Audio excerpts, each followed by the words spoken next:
யாழ் சமையல் அன்பு உள்ளவங்களுக்கு இனிய இந்நேரம் வணக்கம். இன்றைக்கி நாங்கள் லீக்ஸ் வச்சு ஒரு பால் கறி செய்ய போகிறோம். வாங்கோ பார்ப்போம். லீக்ஸ், உருளைக்கிழங்கு, பச்சை மிளகாய், வெங்காயம், கருவேப்பிலை, முதலாம் பால், ரெண்டாம் மூன்றாம் பால், மிளகுத்தூள், மஞ்சள், வெந்தயம், உப்பு. வாங்கோ அப்படி செய்கிறாண்டு பார்ப்போம். இப்போ நாங்கள் எல்லா மிளகறிகளையும் ஒன்றா போடுவோம். முதல் கீழே நாங்கள் உருளைக்கிழங்க போடுவோம்.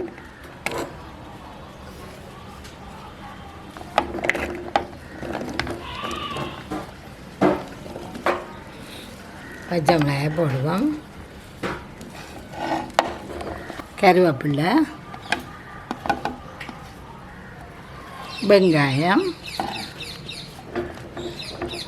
எல்லாத்தையும் போட்டுட்டு நாங்கள் கொஞ்சம் வெந்தயத்தை உப்பு போடுவோம். கடைசியாக கொஞ்சம்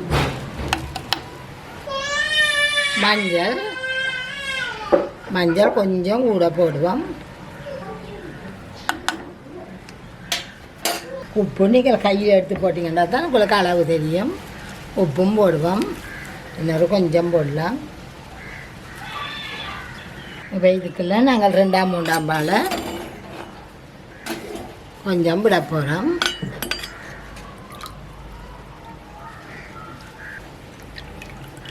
கணக்க விடப்படாது. நாங்கள் இதில் ஒரு இந்த உருளைக்கிழங்கு அவியறதுக்கு மட்டும், இப்போ உருளைக்கிழங்கு அவியறதுக்கு நாங்கள் இவ்வளோ தண்ணி விடுவோமோ அந்தளவு தான் விடணும். அதுக்கு மேலே விடாதீங்க.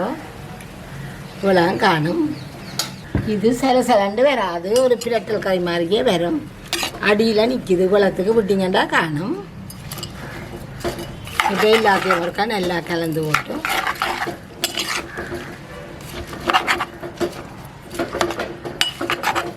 கிழங்க மேலே கொண்டாதீங்க. அடியில் இருந்துச்சுன்னா கொஞ்சம் கெதியாக அந்த தண்ணிக்குள்ளே கிழங்கா விஞ்சிடும். இப்படியே வச்சு மூடி அடுப்பை எரிப்பேன்.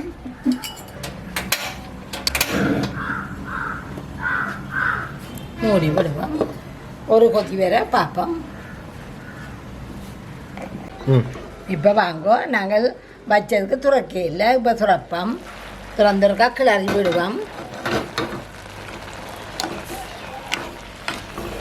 இப்போ எங்களுக்கு லீக்ஸ் அந்த கிழங்கு அவிஞ்சிட்டு தானே சரி. நீ திருப்பி ஒருக்கா மூடி விடுவோம். இப்போ கிழங்கு நல்ல என்ன மாதிரின்றக்கா பார்த்துட்டு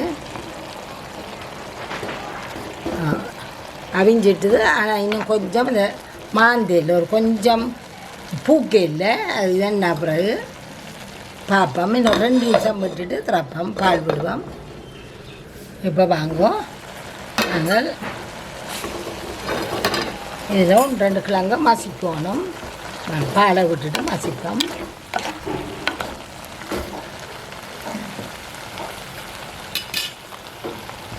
இப்போ நாங்கள் முதலாம் பால் விட போகிறோம்.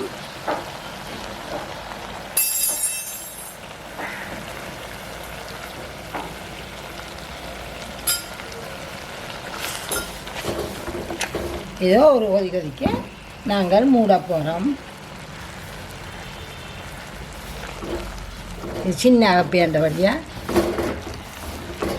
இப்போ நாங்கள் இதில் இருக்க அந்த கிழங்குகளை கொஞ்சமாக மசிச்சு விட போகிறோம்.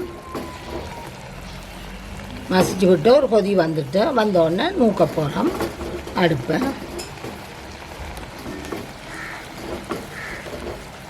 இது குழந்தையிலே கொடுக்குறாண்டா மிளகாயை குறையுங்கோ. அப்படியே மூடிட்டு ஒரு 2 நிமிஷத்தால் அடுப்பை ஆஃப் பண்ணுவோம். வாங்கோ, இப்போ 2 நிமிஷம் ஆச்சு. நாங்கள் இதை தூவி போட்டு கொஞ்சம் வெந்தயத்தை தூவி போட்டு அடுப்பை நிப்பாட்ட போகிறோம். இப்படியே நிப்பாட்டி போட்டு இதை மூடி விடுங்கோ. சூடு ஆறுனா பிறகு துறப்பம். திறந்து தேசிப்பிடி விடணும். இப்போ துறப்பம் நல்லா ஆறிட்டுது. நாங்களும் இருக்கா வெந்தயம் அதில் போட்டு தானே ஒரு வடிவாக கிளறி போட்டு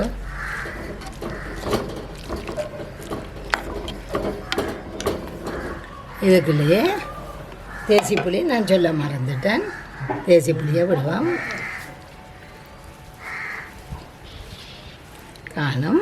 தேசிப்புளி விட்டோடனே நாங்கள் ஒரு காக்கரண்டி மிளகுத்தூள் போடணும். இதுவும் குழந்தைகள் இருக்குண்டா கொஞ்சம் பார்த்து போடுங்க.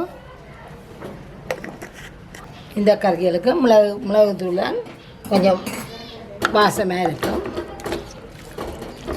நல்லா பிரட்டி போட்டு அள்ளி இது எடுக்கும். இந்த கறியை இறக்குவோம். இது சோத்தோடையும் நல்லா குழந்தைகளுக்கு விரும்பி சாப்பிடணும். இந்த கறியை இதே மாதிரி செய்து வேறுங்கோ இப்படியே வரும்.